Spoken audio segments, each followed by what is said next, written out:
Hello everyone! This is Joey Vargas, the #1 celebrity psychics. Andito po kami ngayon sa Joey Vargas TV Studio.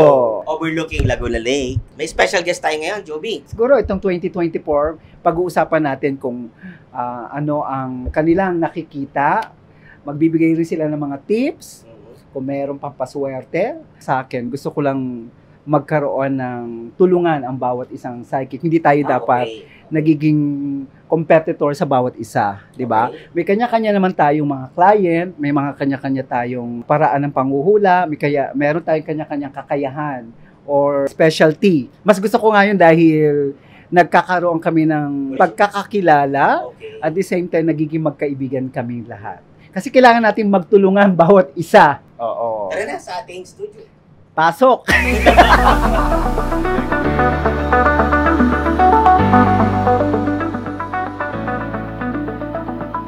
Hi, Jovi. I miss you, sis. My darling Jovi, thank you for the friendship. Hi, Jovi. God bless always. Hi, Jovi. I hope to see you again soon. Ingat palagi. Maring Jovi! My goodness! We love you! Hi, congratulations on your new channel, Jovi. I hope the more successful Narito po tayo sa Joey Vargas TV Studio at kasama po natin ang dalawang guests ng ating programa. Joey, pwede mo ba silang ipakilala? Well, beside me, of course, si Brother Ed. Katabi naman ni Brother Ed, si Sister Leia. Welcome po Welcome. sa Joey Vargas TV Studio. Hello! Nga guys, nandito ako ngayon sa special na occasion na to ng kaibigan namin. Na-invite lang po ako rito. Pero masaya naman ako kasi isa ako sa napili niyang maging guest dito. Oh, yan. Brother Ed? Hello mga kachikas, mga kalabs namin. Nandito kami ngayon sa studio ni Madam Juby para po magbigay ng forecast letter. But now, sana po atang kilikin nyo ito at mag-prescribe kayo sa aming mga ibibigay mamaya, no? Na mga numero. Okay, Welcome. Salamat. numero, ibig sabihin magbibigay siya ng tips. loto. Magtitip sila. Okay. Okay. May lista na at may kaya. Sister Leia, paano ka nagsimula? Totally, nung nag-umpisa ako nito, ang edad ko 9 years old. Hindi ko nga akala na maging, kasi isa ako na pilosopong tao. Never ako naniniwala sa mga ulat. Anong exact event na pangyayari na na-discover mo? Nagbasa ka ba ng baraha? May gamit ka ba Nung ako nagbasa, hindi ako nabasa ng card. Basta pag tinignan ko isang tao, nakikita ko kagad yung mangyayari, kung anong magiging kinabukasan niya. At saka yung iba, kung may sakit ang isang tao, sa tingin ko lang nakikita ko na. Wow. Para siya palang, hindi lang psychic, scanner. Kasi ni-scan niya. Si Brother Ed. Una sa lahat, kilala nyo na ako as a Brother Eddie. Medyo mahirap ang mga pinagdaanan ko kasi sa probinsya ako lumaki. Pagkakaalam ko lang, ako ay nanggaling sa mga lolo ko, na sila mga legit na mga nagagamot ng mga nagtatawas sa mga taong may sakit. O kaya sila yung mga taong nagagamot ng mga kulang. Hindi ko iniisip na ako ay maging isang ganito. Nagsimula ako 6 na taon. Nung 6 na taon ako nagkaroon ng isang kababalaghan. Na nung ako'y naglalakad, ako'y nawala dun sa isang lugar. Okay. So, nung nagising ako, na parang, nasaan na ako? Parang napunta ako sa ibang dimension. So, nung umuwi ako sa bahay, tinanong ako ng nanay ko. Sabi niya, ano nangyayari sa'yo? Bakit tahimik ka? Nay, may tao ba nawawala? So, doon nagsimula yung aking confused, no? Hindi ko maintindihan, Na-curious ako. Hanggang naulit-ulit na nakakakita na ako ng different people na walang ulo pag naglalakad. So, medyo natakot ako. Ibang level to, sabi ko. Yung isang nangyari sa akin, namatay ako nung 12 years old ako. Yun talaga yung, ni-reveal ko na, no?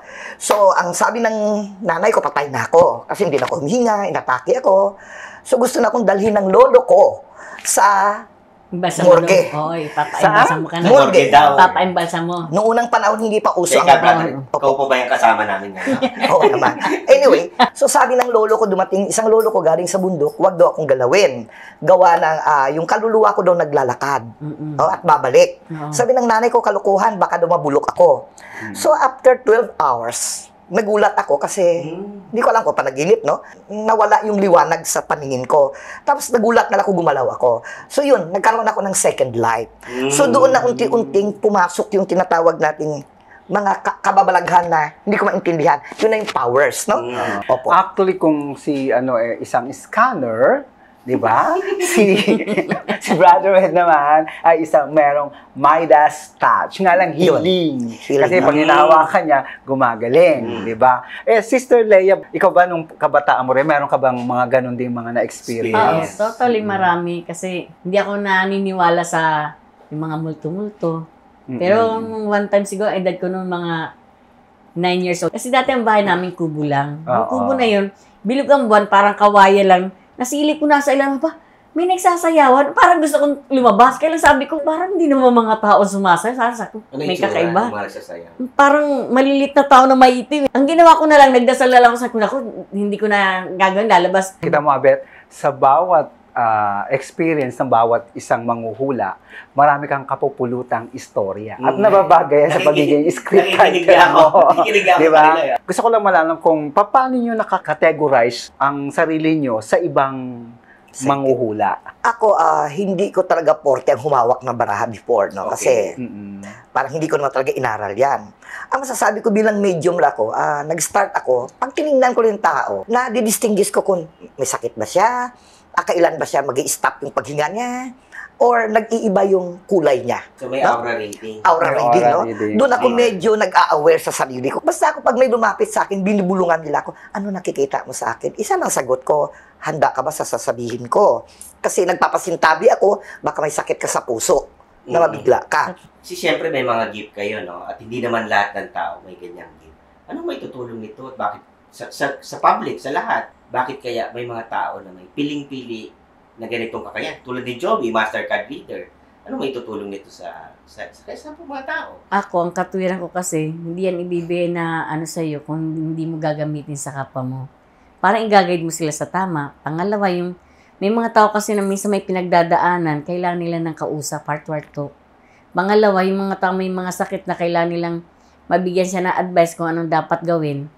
Kailangan i-open ka para maintindihan mo at maiparating mo sila sa tamang, yung hindi sila matatakot, yung kaya nilang, ito sinabi to, pero sa magandang deliver na paliwanag. Kasi minsan, pag nagpaliwanag ka na hindi maganda, baka yung pang ikisipin na ikasama pa. Kaya kailangan, pag nagpapaliwanag ka ng mga ganung bagay, yung magandang deliver, yung maayos at higit sa matatanggap nila ng maayos. Ako naman, ang most experience ko, no, hindi lang sa ganitong pamaraan, parang pagkausap ako ng tao, maraming nagsasabi na, ay, thank you, brother, and na-enhance mo ko sa mga advice mo. Kasi minsan, ang karamihan na problema, anxiety, love, depression. Yun ang mga na-experience ko, no? Money involved. So ngayon, pag may lumapit sa iyo, brother, wala akong pera. Ngayon, kailan ako magkakapera? Minsan natatawa ka lang kasi, bakit ba kailangan idaan mo sa hula? Yan, ba't di ka magtrabaho? Diba? Totoo yan. Diba, no? Kinamagit po yan. Siyempre, yun ang common sense eh. Hindi, brother, kumukuha lang ako na maging masaya ako. Kasi wala na akong pera, mag-iisip ako. Ngayon, pag nahulaan mo naman at naging jackpot naman yung hula, no? Parang sasabihin kasi nila, hula nga. parang sasabihin nila, thank you, at least na-enhance ako. Doon naman sa love life na naghiwalay, tapos pag sinabi mo nagkabalikan, tuwang-tuwa, babalikan ka. Alam mo, totoo yung sinabi mo, nagpapasalamat. Yun ang importante, yung nagpapasalamat kasi napasaya mo. So, napansin ko, yung pagkakatulad at pagkakaiba, no? May common experience, yung simula, yung childhood nila, something mysterious, no? Kakaiba. Hindi pa nila kilala ang sarili na. Pero nag-start sila pare-pareho, mga bata pa sila, no? Ang pagkakaiba naman, syempre, yung gift, no? Si Madam Leia, yung kanyang by location, nakakarating siya sa ibang lugar, no? At clairvoyant siya. Si Brother Ed, medium, yun yung highest peak ng kanyang psychic ability, gift, no? Kasi may sumasabi, no? At sana nga daw laging positive. At si Joby naman, iba rin, no? Kasi mula earthly, spiritual, may extraordinary pang UFO, may something like that, no? So, may kanya-kanya silang gift at kanya-kanyang experience. At tingin niyo anong mission niyo? Lalo kayong dalawa, nag-guest namin ni Joby. Ako kasi, ang mission ko yung parang turuan ng mga tao yung mga naliligaw ng landas, matutong magsimba, at higit sa lahat, magpakumbaba, maging positive sa lahat ng bagay, at higit sa lahat, iwasan nila yung parang ikumpara ang sarili sa ibang tao at matutong maging maayos at makontento kung anong meron sila. Ako naman, sa buong buhay ko, siguro ang pwede ko maipayo bilang spiritual, no? Una, alisin natin yung inggit natin sa kapwa natin. Okay. Kasi hindi nagiging magandang epekto kahit sidekick ka man, kahit ano ka man. Ang importante, ang puso mo buksan mo para pareho ang pagtingin mo. At alisin ang kayabangan. No? Okay. Hindi lang sa pera tayo tumitingin. Ang importante sa atin, kung ano ang binigay ng tadhana, pasalamatan natin at makontento tayo. Ang talagang gusto rin naman talaga ninyo makatulong, mapabuti ang kapwa ninyo, yung madala sila sa Diyos, mailagay sa tama. Pero marami pa rin ang humuhusga Hindi sa yan mga nawawala. kagaya nyo mga Totoo psychic. Totoo yan. Sasabihin nila, nako mga ano yan, mga anak ng demonyo. Demonyo yan. Tapos Totoo o yan. kaya, Totoo yan. nako namimera lang naman yan. Ano masasabi nyo sa mga ganitong Bago tao? nyo sagutin, dudugtungan ko. What if, magsimba na lang, bakit pa pupunta sa inyo? Dumiretso na sa Diyos, magdasal. Sagutin nyo nga yan. Sa akin kasi, minsan mas kailangan ng tao muna ng kausap. At pag nakausap na liwanag, saka sila pwede dumiretso sa simbahan. Minsan kasi ang kailangan ng tao, heart to heart talk, paano nangyari yan, anong dapat niyang baguhin, at higit sa lahat, ano bang pagkukulang sa kanya. Kasi minsan, kaya nagkakaroon ng mga problema, pagsubok, nakakalimot kayo. Eh di ba Tungkol sa pwede taas. naman magsilita daw ang Diyos sa atin? Puso. Oo. Depende sa may katawan. Okay. Ako naman, ang pagkakaalam ko lang, no? Kasi inaral ko rin ito. Sa nakikita ko, gumagamit ang Diyos ng isang katawan ng tao para gamitin tayo na maging mabuting instrumento. Yes. Kasi yun ang importante eh. Hindi Totoo lahat po ng yun. bagay ginagawa ng Diyos na siya. Gumagamit siya ng mabuting tao. At Totoo ang po yun. paniniwala ko sa akin, sa kapwa ko, ginagamit niya tayo bilang good instrument. Instrument. Yes. Yun, very good. Totoo. Good. Para sa akin, hindi naman niya kailangan ipagpilitan sarili yung maniwala at makinig sa amin. Ang Correct. sa amin ay kung ano ba ang pwede namin may ambag para kayo magkalinawan at higit sa lahat, hindi naman lahat ng katulad namin bad. Pwede naman kayong hindi maniwala o ano. Pero para sa amin, kung sino nagsasata ng ganun, gawain niya yan kasi ikaw ang nasa utak mo, ganun ka. Oo, yun. Sa akin naman, nung unang panahon, hindi pa ako sinilang sa mundo, may nauna na. Andun si Moises, andun si Abraham, Mga prophet yan. o mga propet. Binigyan sila ng kapangyarihan ng Diyos para magpaliwanag sa mga tao, para ma-enhance na hindi lang porque hindi nyo nakikita, huwag yung paniwalaan. Ang importante, alam nyo, yung pananampalataya nyo. Kami, isa sa ginagamit ng Diyos para ma-guide kayo. Hindi namin pinipilit kayo na paniwalaan nyo kami ng 100%. Pero ang sa amin naman, kung may mabuti kami nagawa, yun ang palatandaan ng totoong tao. Dudugtungan natin yan. Paano yung public, no, yung general viewers, paano nila malalaman na totoo ang tinatanong nila o niloloko lang sila?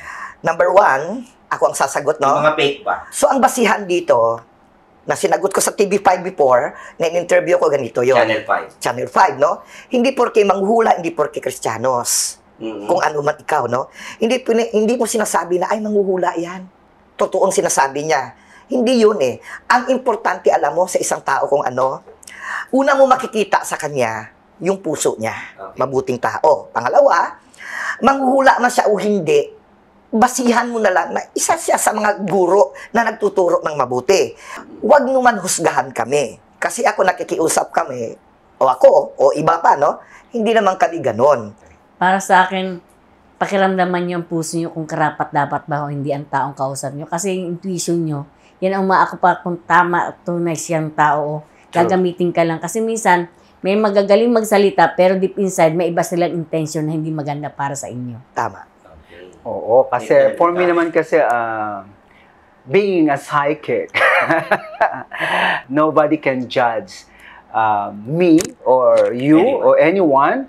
Only God can judge us, di ba? Ang judgment, hintayin natin, nasa Diyos yan. So sa akin siguro, as long na maging mabuting tao ka lang. Bakit nga ba may mga tao na binigyan ng special gift gaya niya?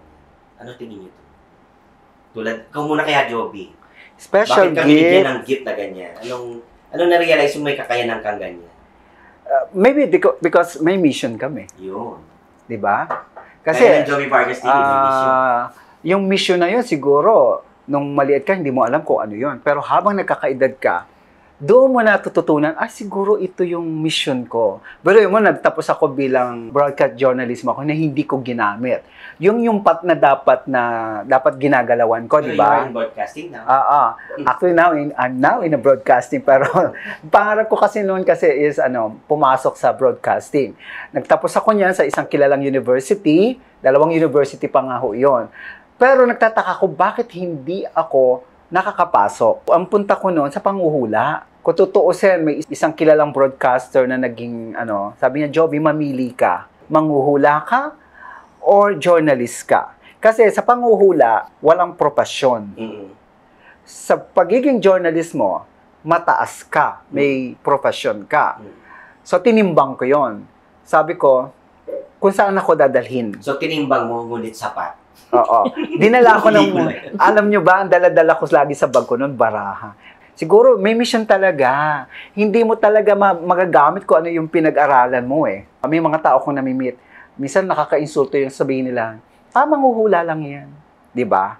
Parang ang baba ng tingin nila sa manghuhula noon. Diba? Totoo yan. Diba? Pero dahil nga sa mababa ang tingin nila sa pagkatao ko noon, tinaas naman ako ng Diyos. Pero nung unang panahon, mataas ang tingin sa mga noon, pero nung unang panahon. Ako kasi pag may mga kategorya ako ng mga hinula na malalaking tao matataas, sasabihin ko sa kanila kahit sa mga maid, huwag niyo sabihin nagpapahula kayo kasi bababa ang tingin nila. Kung kailangan mo ng kausap o tayo lang, heart to heart talk lang, pero huwag mo ipakita sa mga maid mo, sa asawa kasi minsan magiging away niya yan. Kailangan maging fair ka. Kasi ang mission namin, makatulong, hindi para makasira. Oo. Ang mga harit, mga reyna, ang mga prinsipe, unang panahon, naniniwala sa mga manghula. Hindi lang naman hindi lang naman mga harit, prinsesa, mga reyna, mga presidente ho ng iba-ibang bansa. Totoo. Sa Amerika, ang psychic ginagamit nila paglutas ng mga krimen. Ang masasabi ko lang ganito, ano man ikaw sa mundong ito, sino ka man, kailangan lang, isa lang ang ating patutunguhan sa buhay natin, magpakatotoo tayo. Kung ito man ang binigay sa akin ng Diyos na destiny ko, hindi ko kinakahiya. Husgahan niya ako kung husgahan niyo ako. Basta ang ginawa ko tama, okay ako. Ang importante yung tiwala niyo sa akin, tiwala niyo sa Diyos, enough na ako doon. Tama. Parang natutunan ko sa inyong dalawa, at kay Jovi, hindi lang manghula o ano man ang gift, sabi nga ni Brother Ed, kailangan ma-discover ng tao, ng mga viewers natin, sino man sila, ano yung gift, na binigay sa kanila ng Diyos. Tama po ba? Kasi lahat ng tao may mission. Hindi nga lang natin alam ko ano ang mga mission na yan. Hindi kayo binuhay sa mundo na to nang walang dahilan. Okay. Brother Ed, Sister Leia, ano yung mga bagay-bagay na maswerte sa taon ng 2024? Lagyan natin siya mga tips. No? Para sa akin yung kulay plain, tapos dark blue, at saka yung purple, yan magiging kulay next year. Katumbas yan ng pera sa hinaharap. Okay. Sa akin naman ang mga numero na maswerte ngayon, kung kayo may nagbabalak, na lumipat ng bahay nyo, magbumili ng sasakyan nyo, or may iba pa kayong gusto, kasi ang maswerteng numero ngayon nagsisimula daw sa 3333, Tapos yung isang numero na maswerte din, yung 4 na 7. Yun ang maswerteng numero ngayon, Year of the Dragon, 333777, Okay, yan ang mga numero ngayong Year of the Dragon na magbibigay sa inyo ng lucky number nyo. Ito naman ang isang tips para magkaroon kayo ng magandang love life daw ngayong taon. Okay. Sabi nila, dun sa tabi ng kama mo, kung ikaw may sulong kama, gusto to ng mga ayun, lalo sa mga nakikinig, love life, idodrawing mo daw yung right and left na kamay, doon sa bond paper, tapos pagtabihin mo. Tapos diyan, isulat mo yung pangalan mo. Isulat mo kung sino yung taong gusto mo. Tapos, i-close mo yan, i-triangle mo, at ilagay mo sa ilalim ng fellow mo ng buong taon. Dahil isa sa paniniwala ng lahat na ito ay darating sa'yo ang love life na hindi mo ini-expect, may darating sa'yo. Good. Ang sa akin naman, sa pag-ibig naman, para pag talaga may gustong-gusto kayong tao, wini-wish mo yan, isisimba nyo yan ng 3 beses sa Baclaran o kaya po kung anong mga simbang pinupuntahan nyo. Lagi nyo i-visualize. So, para imagine mo, itong taong kasama ko, ito, magsisimba kami, sa kanya ko kakasama, anak. I-imagine nyo yan, matutupad yan. Para mag-manifest. Opo. Yes. Ano ang mga dapat nating ingatan sa papasok ng taon? Sa akin, yung iingatan yung lahat ng bagay na sumobra, masama sa katawan. Lahat ng bagay na ginagawa mo na hindi mo gusto sa kapag gawin sa'yo, huwag mong gagawin. At higit sa lahat, huwag gagamit ng sasakyan na may black ang kulay, may red, at higit sa lahat, matutong gumamit ng white lang na sasakyan. Bakit po? Okay. Ang red kasi, minsan, negative yan, naghahanap yan trouble pag nasa kalsada kayo. Lahat na nagbibiyay kayo minsan, yung mga red na yan, yung ibang elemento, sinusundan yan. Nagiging cause kung bakit laging ang red na nadidisgrasya. Matapang kasi. Yes. Sige. Ako naman, ang dapat natin ingatan sa buong taon, number 1, no?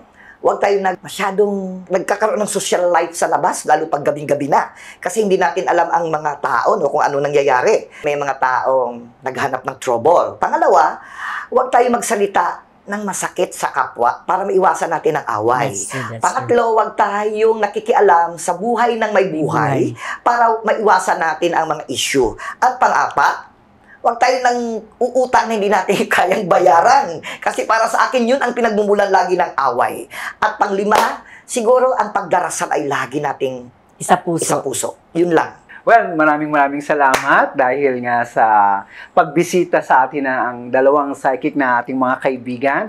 At nakakatuwa dahil sa ganitong pamamaraan, pagkakataon, ito ay larawan ng masasabi kong tunay na pagkakaisa sa aming institusyon ng mga psychic. Kasi ayokong tawagin silang manghuhula. Kasi iba yung psychic sa pagiging manghuhula.